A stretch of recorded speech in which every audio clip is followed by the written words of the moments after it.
So one of these ayat that is so epic is the dua of Sulaiman A.S. You know, when prophets make dua, they make dua for akhirah, they make dua for forgiveness, they make dua for their future generations, isn't it? Listen to this dua. قَالَ رَبِّ اغْفِرْ لِي. He said, Master, forgive me. وَهَبْ لِي مُلْكًا. And give me the gift of kingdom. Give me the gift of some kind of kingdom. مُلْكًا لَا يَنْبَغِي لِأَحَدٍ مِّن بَعْدِي. That is not even appropriate for anyone who comes after me. Give me so much kingdom that it's not even appropriate for any human being that comes after me to have that kind of kingdom. Innaka antal wahhab. You are the one who continuously gives gifts. What is Sulaiman A.S. asking for? First thing, forgive me. Second thing, which is what shocked me, he asked for kingdom. Okay, that's deen or dunya, by the way, by our standards. Sounds like dunya, isn't it? And not just dunya. Don't just give me and give other people. He didn't just say that. He said what? Give me so much and give me something that is not even fitting for anybody else. Make me unique in what you give me. In where? In dunya. How in the world is this appropriate? It sounds like he's asking only for dunya. The beauty of this dua, number one, is his top priority. Ya Rab, forgive me. If you understand, Ya Rab, forgive me, then everything else about this dua will make sense. If you don't understand, Ya Rab, forgive me, you will not understand what the rest of this dua is. A human being can only do so much in this life. Then I'm going to be leaving this earth, whether I like it or not. My date is done. My time is done, the angel shows up, the appointment is there, it can't be delayed. The only thing that lives after me is what? As far as my akhirah is concerned, and my forgiveness is concerned, I can make astaghfirullah, astaghfirullah, astaghfirullah. I can make tawbah to Allah, I can cry before Allah, only so many years, only so many times. But what can help me earn Allah's forgiveness even after I die? It's called sadaqah jariyah, isn't it? Something good you leave behind. The hadith will tell us your sadaqah jariyah could be your money.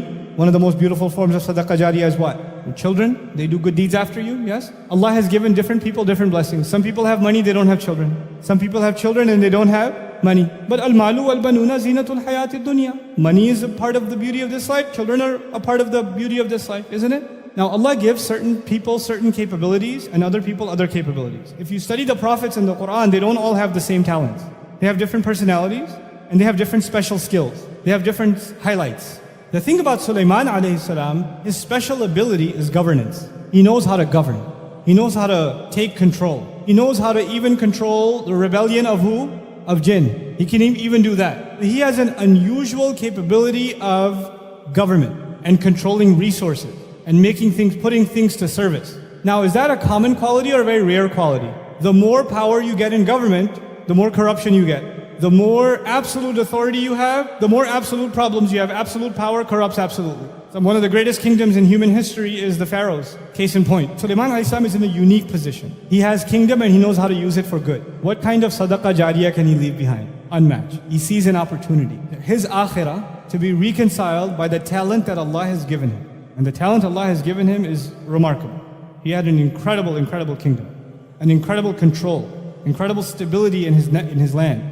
Over human beings and over jinn. So he says, Ya Allah, expand this territory for me. Give me kingdom above and beyond this, like you will never give to anybody else after me, because I know what Allah has given me. And by the way, you should understand something else about Sulaiman A.S. from the Quran's perspective. Sulaiman A.S. is the son of who? You know? Dawud A.S. You should know something special about Dawud A.S. There's a hadith about Dawud A.S. Adam A.S. was shown the names of every single human being. When we were ruh, Adam A.S. was shown, introduced to all of us. He knows my name, he knows your name. وَعَلَّمَ آدَمَ الْأَسْمَاءَ كُلَّهَا ثُمَّ عَرَضَهُمْ. That's actually going back to the names of all individuals, which is amazing. Our Father knows all of us by name. It's not just we know His name, He knows our name too. And He knows our qualities too, because in Arabic, ism is also qualities. So He knows you and your personality. How many people are in front of Him? Adam A.S. Unimaginable, yeah? And He picks out one of them. He says, who's that? That's your son Dawood. Give him 40 of my years. Make his life longer. Who did He pick out of all of them? You know what's amazing in the Quran? The word Khalifa only comes twice.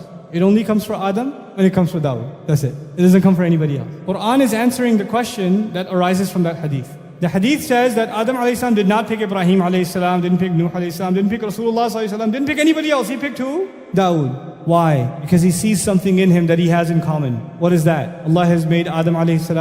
Khalifa on the earth. And Allah made Dawud a.s. Khalifa on the earth. Ya Dawudu inna ja'alnaka khalifatan fil ardi. Dawud a.s. is special. Now, Dawud a.s. himself is Khalifa, but who's his son? So Sulaiman a.s. is not just a prophet, he's also the son of a prophet, but a son of a special prophet. A prophet who was a Khalifa, a great ruler, a governor at the same time.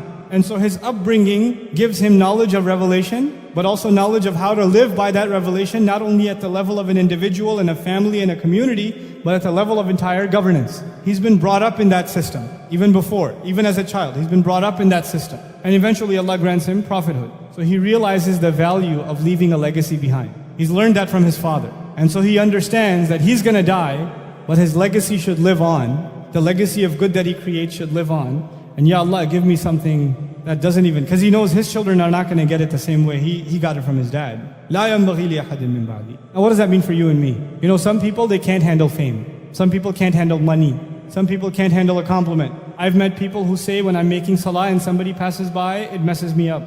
Now they think I'm a righteous person. Other people, they could be anywhere and they're praying and they don't care, the universe doesn't exist for them.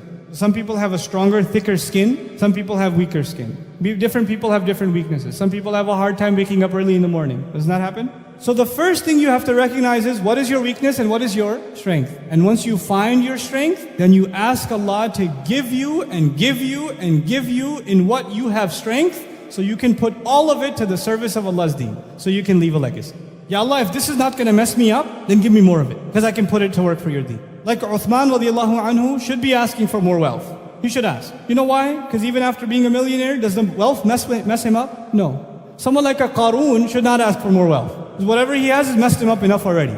You understand? So not everybody's going to ask for the same thing. Because the strength of Sulaiman alayhi salam is he has power, but it doesn't corrupt him.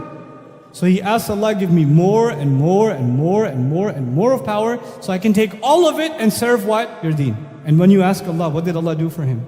Look at in the next ayah, فَسَخَّرْنَا لَهُ الرِّيحَ تَجْرِي بِأَمْرِهِ رُخَاءً حَيْثُ أَصَابَ وَالشَّيَاطِينَ كُلَّ بَنَّاءٍ وَغَوَّاصٍ وَآخَرِينَ مُقَرَّنِينَ فِي الْأَصْفَادِ هَذَا عَطَاؤُنَا. I made the winds submit to him. I made shayateen do work for him. Others I made dive deep into the ocean for him and pull out its treasures. Others I put in chains in prison, the ones who wouldn't listen to him. I put them in chains for him. This is all what we give. This is what we give. Allah gave him control over winds. You can have the most technologically advanced society with the greatest military, but when a hurricane strikes, their buildings fall. They can't protect themselves from what? The wind. They can't. They can't protect themselves from the earthquake. They can't protect themselves from the flood. Isn't it? They could have billions of dollars spent in defense, and they can't protect from the wind. Who needs a military when you have the wind? Just send a hurricane that way. Send a storm that way. Subhanallah. This is what Allah will give. So for you and me, identifying what our strength is, and then making a pledge to Allah that we will use it for the strengthening of this deen, for leaving a legacy that is longer than our own.